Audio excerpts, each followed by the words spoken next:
Russo-European Laika.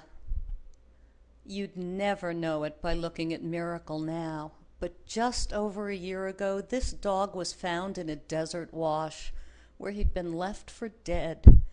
He had been so severely beaten that there was no way of even knowing what breed he was.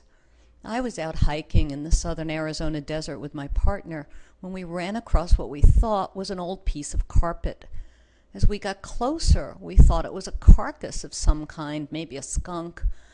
But when we got right up on it, we could see that it was a dog and still alive, just barely.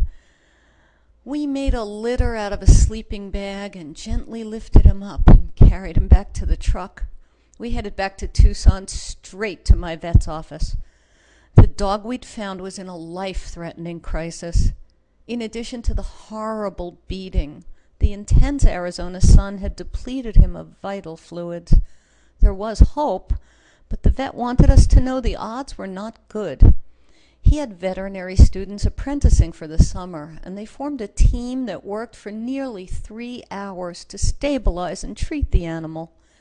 Out in the waiting room, we decided that if he survived, we'd call him Miracle and adopt him as our own.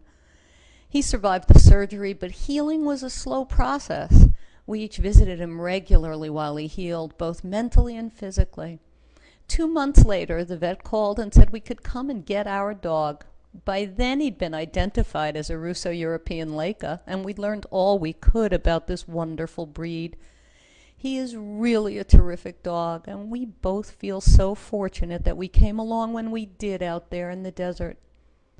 I would love to know what happened to him, although I never want to know what kind of a person who would abuse an animal and leave it to die. There are no penalties great enough to punish someone for an act like that.